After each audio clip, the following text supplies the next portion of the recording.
The 2018 Nissan Kicks made its U.S. debut at the Los Angeles Auto Show.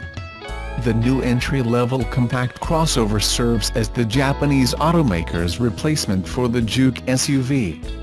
The Nissan Kicks first debuted in Brazil in 2016 and subsequently went on sale in Latin America. Now, the vehicle is scheduled to arrive in North America in spring 2018. It will sit alongside Nissan's other crossovers and SUVs, Rogue Sport, Rogue, Murano, Pathfinder and Armada.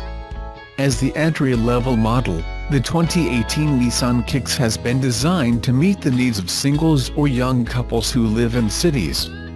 The compact crossover comes with a unique exterior design, ample interior space, advanced technologies and smart functionalities that will allow them to tackle the often intense urban landscape. Unlike the somewhat polarizing Nissan Juke, the Kicks has a more conventional design and dimensions.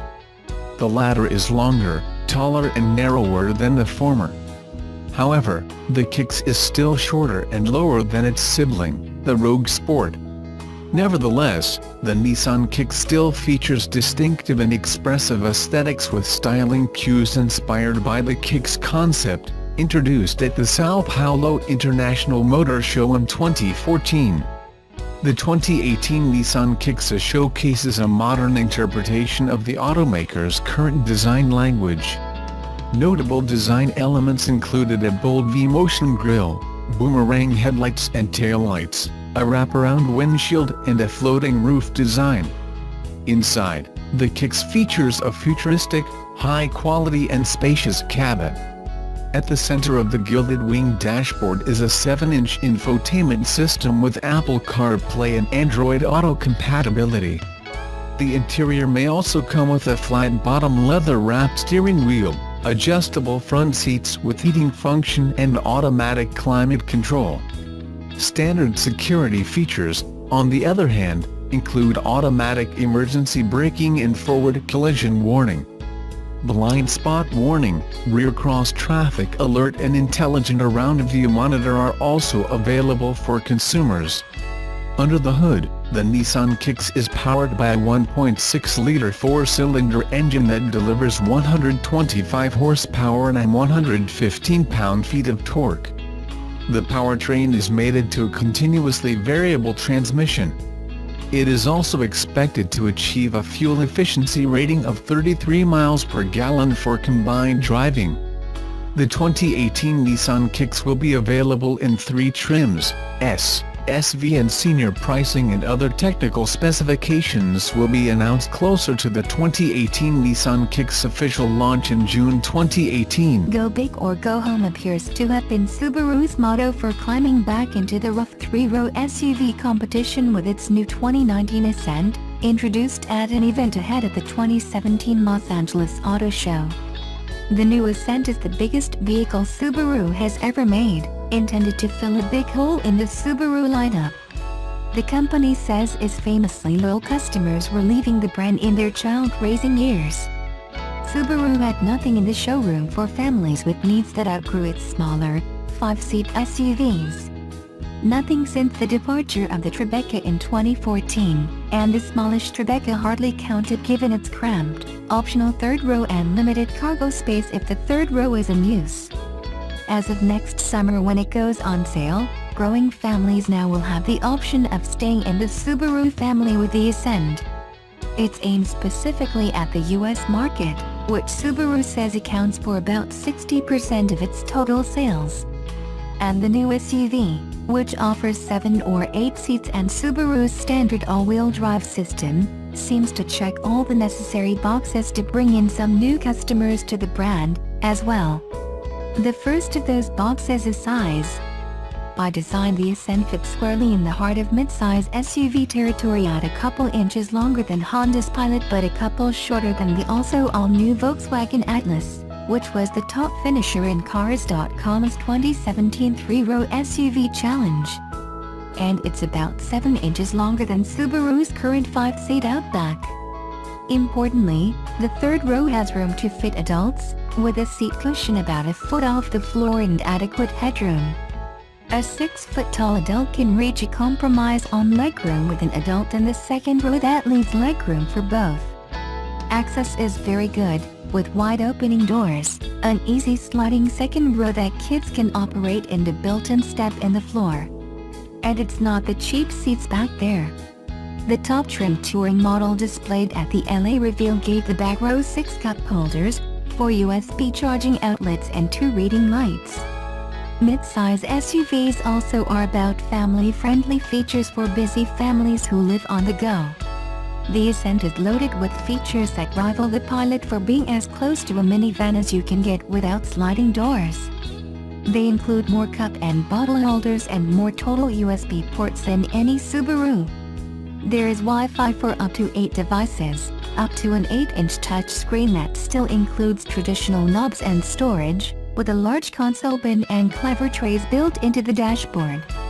The look follows closely on the Ascent concept unveiled last spring at the 2017 New York International Auto Show, but with a more traditional Subaru interior.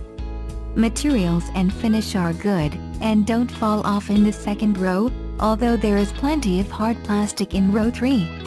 And buyers from the second-level trim on up will be able to choose popular second-row captain's chairs for 2 or a bench seat for 3, even with the cheaper cloth upholstery, unusual among these SUVs. Safety, a Subaru selling point, is not optional. All trim levels will be equipped with Subaru's EyeSight suite of driver assistance technology, including a front collision system with automatic braking. Higher trims add even more safety tech, such as a blind spot monitor and wide-angle front camera. A video rearview mirror for an unobstructed view also is optional. Moreover, towing capacity will meet the class leaders at 5,000 pounds. All this should be more than enough to attract Subaru fans. It may even be enough to interest shoppers from other brands. Whether it can sell those shoppers will depend on price, which Subaru has not said, but says will start competitively in the low 30s with standard all-wheel drive. Ascent appeal will also hinge on whether the noise levels and ride, not always a Subaru strength, can meet the rising bar for these SUVs. Subaru says it has worked on that with the new SUV, which rides a stretched version of the new, more rigid Subaru global platform used first in the redesigned 2017 Impreza. And we'll report back here as soon as we get to drive one on the performance of the Ascent's new 260 horsepower, turbocharged 2.4-liter 4-cylinder. Only the Mazda CX-9 among 3-row SUVs offers solely 4-cylinder power.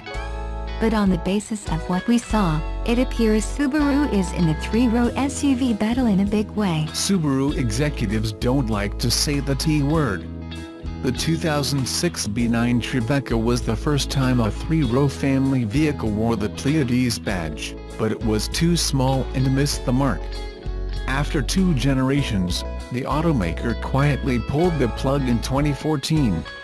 It was one of the few missteps for a brand whose recent years have been marked by seemingly unstoppable sales growth. Lesson learned: Subaru has spent the past 5 years concocting a true 3-row family hauler worthy of the North American market and the Subaru brand.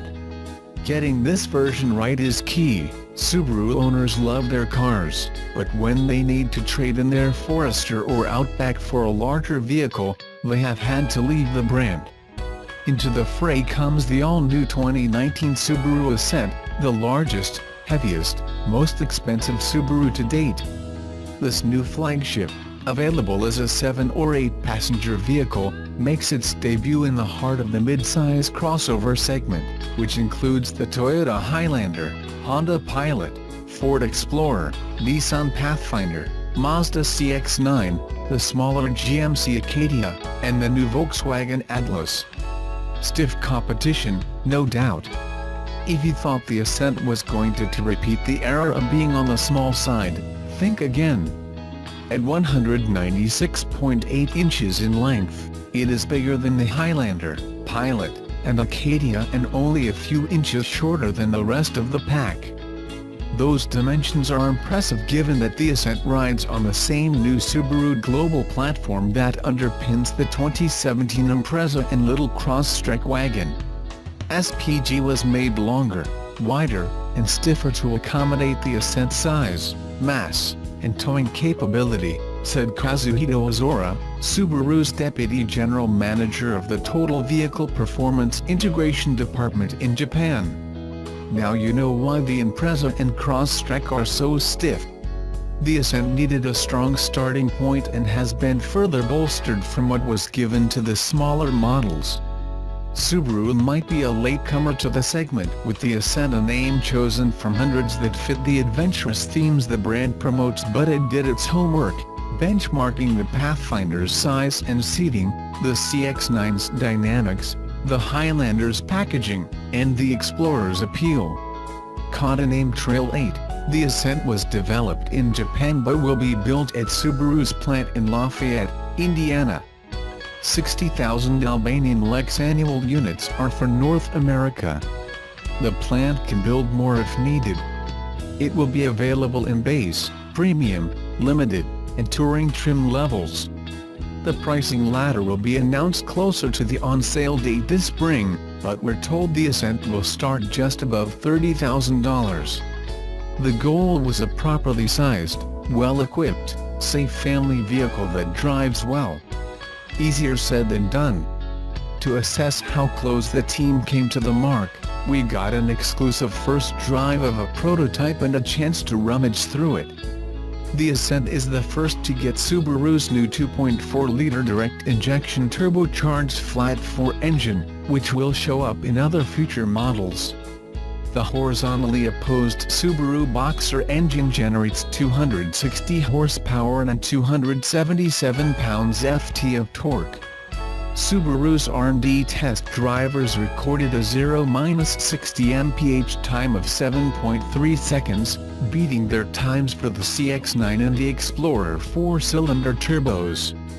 The global platform is designed to accommodate hybrids, plug-in hybrids, and pure electric vehicles, but there are no immediate plans to electrify the Ascent, said Peter Ten, Advanced Product Concept Manager at Subaru of America.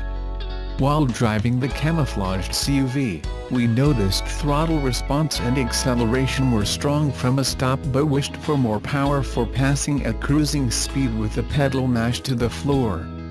It is the same beef we have with the 2.0-liter in the smaller Crosstrek. It's part of the industry move toward smaller engines, and Subaru wants best-in-class fuel economy. Certified mileage figures are expected in January.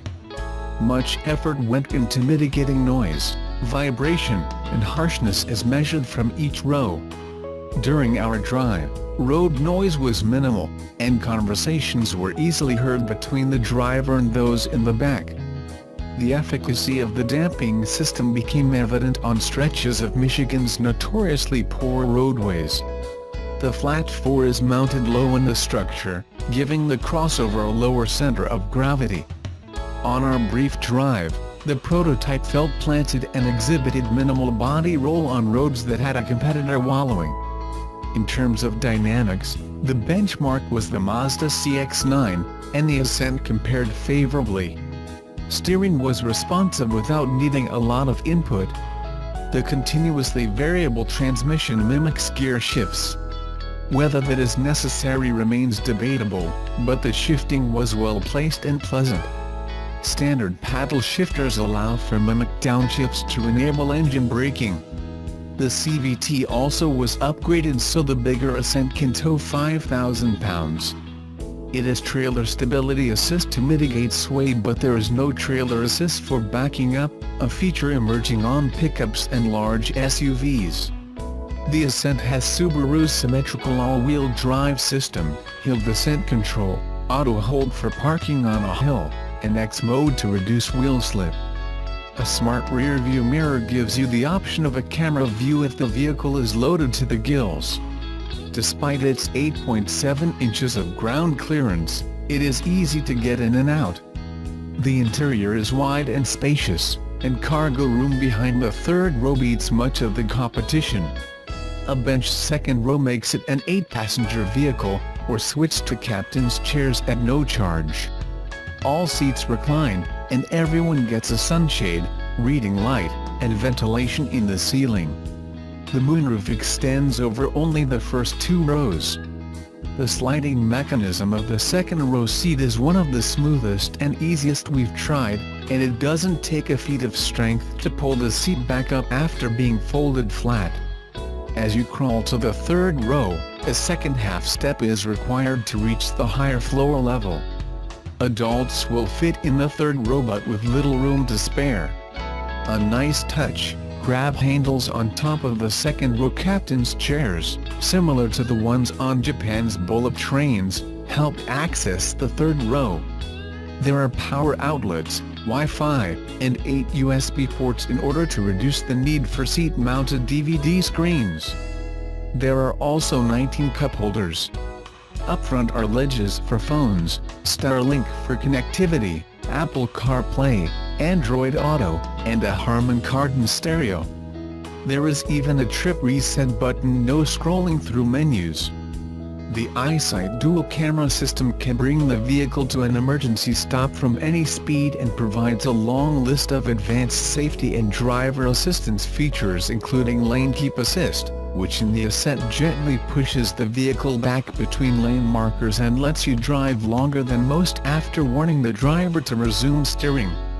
Subaru expects the Ascent to get top safety scores. For a maker of small vehicles, it's a tricky feat to upsize one's ambitions. But Subaru has done well its second time around. The use of space is thoughtful, and it does not feel big or unwieldy on the road. It still comes across as a Subaru, though customers will have to get used to one big change: you no longer have to reach for the floor to unlock the fuel door. We think Subaru fans will quickly adapt.